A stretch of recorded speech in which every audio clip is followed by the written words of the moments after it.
Ms. Mukherjee. Thank you, Chairman Cummings, Ranking Member Jordan, and distinguished members of the committee for having me here today. I am a clinical professor of law at Columbia Law School and director of the Immigrants' Rights Clinic. For the last 12 years, I have been working with families and children detained along our southern border.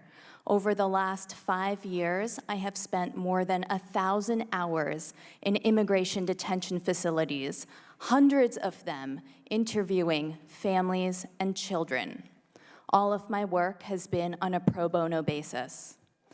I was at the Clint CBP facility last month, interviewing children as a monitor for the Flores Settlement Agreement. My colleagues and I interviewed nearly 70 kids. I want to share with you what I heard, what I saw, and what I smelled. At Clint, I saw children who were dirty. They could not wash their hands with soap because none was available. Many had not brushed their teeth for days. They were wearing the same clothes they had on when they crossed the border, clothes that were covered in nasal mucus, vomit, breast milk, urine. Multiple children had a strong stench emanating from them because they had not showered in days, and they were wearing the same clothes. They could not even change their underwear. Because of the smell, it was hard for me to sit close to some of the children while we spoke. Children were hungry. Children were traumatized. They consistently cried, and some wept in their interviews with me. One 6-year-old girl, detained all alone, could only say, "I'm scared, I'm scared, I'm scared," over and over again. She couldn't even say her own name. I couldn't help her. I had to return her to the guards. Not being able to do anything for her broke my heart. Children were sick. They were coughing, they had fevers, they had snot running down their faces. There was a flu epidemic and lice. Children as young as 8 years old were required to take care of even younger children who were strangers to them. Guards would bring in the little ones and demand, "Who's going to take care of this one?" We met a girl tasked with caring for a 2-year-old who did not have a diaper on. "He never speaks," she reported. "He peed in his pants and all over the chair during a meeting with us." The youngest child I met with at Clint was 5 months old. At CBP facilities last month, my colleagues found a newborn detained for 7 days, a 2-year-old detained for 20 days, and an 8-month-old detained for 3 weeks.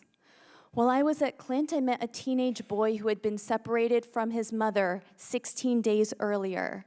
He was extremely worried about his mama. He did not know if she was still alive.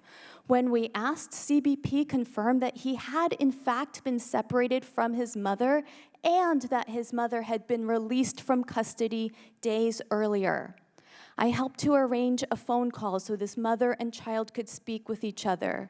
They wept with relief. Before that day, no efforts had been made to reunite that child with his mother. No efforts had even been made to identify him as a child who had been separated from his parent. At Clint, I met a 6-year-old boy who I will never forget. He was tiny and he hardly spoke. When I asked him if he was at Clint with anyone, he began to sob nearly inconsolably for an hour, nearly an hour. Through his sobs, he managed to say that he had a brother. I had to break out of my role as a lawyer. I let him sit on my lap.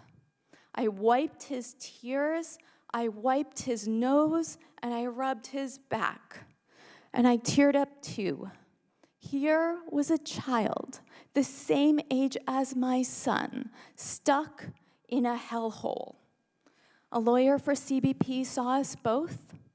Eventually, a guard brought him a lollipop as an incentive to take him back to his cell.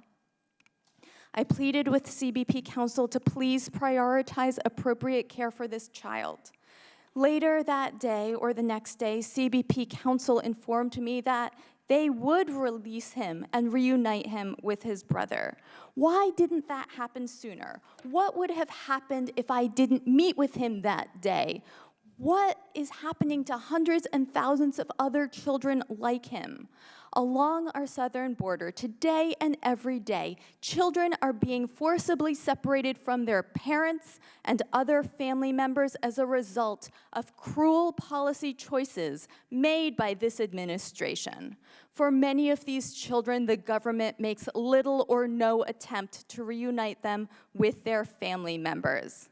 Our team demanded a tour of Clint and visits with the sickest children who were in the quarantine. CBP banned us from both. Why wouldn't CBP allow us in? We are authorized by the federal courts to monitor immigration detention centers where children are being held. I was and I remain shaken to my core by what I witnessed at Clint. I have 3 children of my own. They are 3, 6, and 9. I do not have the words to explain to them what is happening to children their age in America right now. Families belong together. Children belong free and with their loved ones. That is what is required by our Constitution, by our federal laws, and by our basic humanity. Thank you very much. Thank you.